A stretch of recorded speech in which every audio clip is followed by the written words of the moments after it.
This is a lightweight portable playpen for little geese, ducks, and chicks, which I will tell you how to build. The pen is about 7 feet long, 3 feet across, and 2 feet high. Note that it is not predator-proof. Dogs, foxes, raccoons, snakes, and whatever could probably make it inside, unless they just aren't trying. With a lid, it has a good chance of keeping hawks out. I've never had a hawk make it through, and I don't think they could, but I can't guarantee it. So only have animals in this when they are in a safe area and you can keep a check on them. The tarp over the top is mostly just for shade and probably won't protect much from a hard rain. Ducklings that were hatched in an incubator or by a mother hen, as is the case with these, won't have gotten oil from their ducky mothers and shouldn't get too wet and cold until they are mature enough, which will likely take several weeks. But I've never had a problem letting them play in shallow water as long as they don't get too cold. First, to discuss making the bottom part. You might not want to make the lid depending on your situation. Remember, it won't protect against many predators regardless. I have the top mainly to keep the adult chickens from getting in and getting all their food, or in this case, the mother hen, from getting out, as well as to protect from hawks. To make the bottom part, you will need 52 feet of 3/4 inch Schedule 40 PVC pipe, or 5 10-foot PVC pipes, plus 2 more feet. Schedule 40 is the thicker kind. The thinner, cheaper kind might still work, but not as well. Also needed are 8 3/4 inch 3-way PVC pipe joints for Schedule 40 PVC pipe, and 4 3/4 inch T PVC fittings. If you get the furniture grade kind, it's cheaper. I don't know if you can use the furniture grade kind for plumbing jobs, so I try not to get them mixed up with the ones I use for plumbing. Poultry netting. At least 21 feet of the 2-foot high, 1-inch poultry netting. That should leave you a little extra to overlap. Some kind of twine to hold the wire to the PVC pipes. You might use zip ties, which is easiest, but they will dry rot eventually. Or you can use thin wire, or my personal favorite, baling twine, which you get around hay and then it can go on to live countless other lives. I'm so glad I found a round bale supplier who uses twine instead of that stupid netting stuff. That netting wrap is so much harder to clean up and then can't be reused to keep the farm together like the twine. Or you might buy some thin rope that's made to last a long time outside. A handy tool is this PVC pipe cutter. It's so much easier than cutting PVC pipes with a hacksaw, but might cause older, more brittle PVC pipes to crack. If you are using old PVC pipes that have been out in the weather, then you might need to use a hacksaw.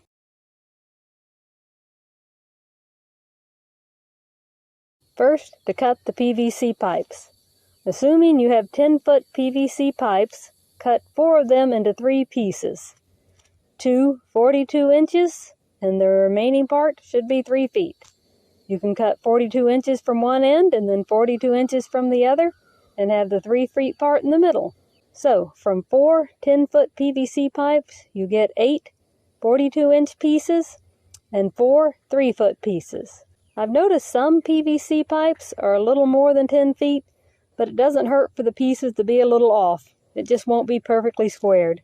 Cut the last 10-foot PVC pipe into 5 2-foot pieces, and you should have 1 more 2-foot piece from another PVC pipe, making a total of 6 2-foot pieces. These will be assembled using the joint pieces. It doesn't matter much what order you put everything together, but here's how I did it. This is 2 of the 2-foot high sections with the T fitting on each end. It makes me think of a bone shape. Now, a 42-inch piece is put into each side of the T fittings, making it look like a long H. Next, 4 of the 3-way PVC pipe fittings are put on the end of each pipe like this. Here, the 4 3-foot PVC pieces are put in the 3-way pipe fitting like this.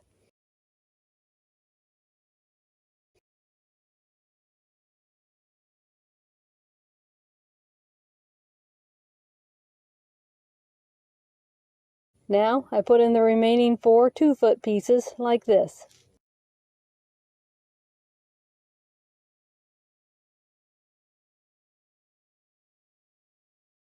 Finally, I add the other large H like this, and after tightening it all down, the main frame is finished. You could glue them together with pipe glue, but I never do, because if a piece breaks, I want to be able to replace it. Once you have the wire tightened on, that should hold it together well enough. Next is an easy but time-consuming part of attaching all the poultry netting around the edges. First, I wrap it around, attaching it with thin wire at each corner and especially where I begin and end. Make it firm, but don't pull hard or it will cause the pipes to bow in. I used the wire that came wrapped around the poultry netting. Next, this is how I fastened it at the top and bottom using baling twine from a hay bale. I cut the rope into smaller pieces to work with, since it would be too hard to do it all with one long string. Each piece of twine I measure to be about twice the length of the side I'm doing. I recommend listening to an audiobook while you work.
Once I've fastened the wire on the bottom and top PVC pipe, that's it for the main pen. Now continue if you want to make a lid. Making the lid uses 24 feet of 3/4 inch PVC pipe or 2 10-foot 3/4 inch PVC pipes plus 4 more feet. For fittings, you need 2 3/4 inch T PVC fittings and 4 3/4 inch angle PVC fittings. Also needed are 2 3-inch screws and 2 small scrap pieces of boards, maybe just about 2 inch by 2 inch. It also uses about 8 feet of 3-foot high 1-inch poultry netting. You could use 2-inch mesh wire for the lid if you want to make it weigh a little less and be a little cheaper, since it's unlikely the babies will get out the top. Here I'm using the 1-inch. Cut the 2 10-foot pipes into 2 42-inch pieces and 1 3-foot section. I like to measure 42 inches from each end and then have the 3-foot piece left in the middle. Cut the 4-foot section into 2 6-inch pieces and 1 3-foot section. You should have 4 42-inch pieces, 3 3-foot pieces, and 2 6-inch pieces. The length of the 6-inch pieces isn't that big of a deal. It's just to stop the lid from caving inside the base. So you could make it a little longer, a little shorter, depending on whatever scrap pieces you might have.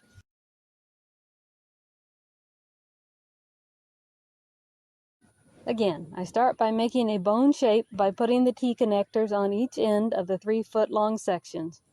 Then add the 42-inch parts, putting one on each side of the T-fitting. Again, make a long H. Last, the remaining 3-foot sections are put on each end like this.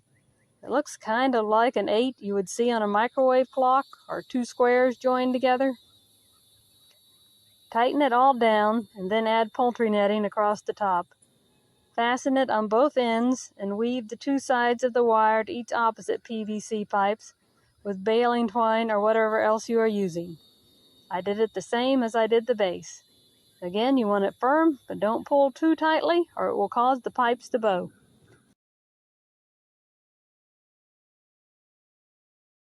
Now, to make an adaptation so the lid won't fall inside the base. You might make the lid a little bigger to keep that from happening, but that would involve cutting 2 whole extra PVC pipes instead of just a few scrap pieces. I measured about 20 inches over each end and drilled a pilot hole. A pilot hole is a hole that is slightly smaller than the screw for the screw to go in. You might rather they be closer together or further apart, but this worked for me. Now, there are 2 ways to do this next part. Pick whichever one you like best, or do one way and one the other, just to have a variety. Mark the 6-inch piece so you can see where it would line up under the pilot hole. Then drill a hole all the way through it, about where you think the screw going through the first pilot hole would go through. Or, if your pilot drill bit is long enough, then hold the 6-inch pipe just under the first pilot hole and drill it all the way through both of them. The 3-inch screw goes through both pipes and into the wood below, making it a firm fit. You might use a bolt nut and washers, but I find this easier. These pipes sticking out will give the lid something to fall against if it starts going inside the base so it can't go all the way to the ground. Wire seems to work best to loosely hold the lid to one side of the base. You want it loose enough you can open and close the lid. I'm using thin wire doubled up and leaving some slack. I did 4. 3 or even 2 might work, or you can do more. Now, I could be finished or add a tarp if the pen will be out in the sun and they need shade. The tarp is 6 by 8 foot and folded over. It's tied down through all the holes. Here in the back, I have some of my baling twine going through the fold to help hold it down. Now the pen is finished. Of course, you'll need to add food and water. This isn't a pen to leave them outside overnight. It's for supervised exercise time in a safe area. It might also be used for if you bring baby animals to church events or parties for kids to admire.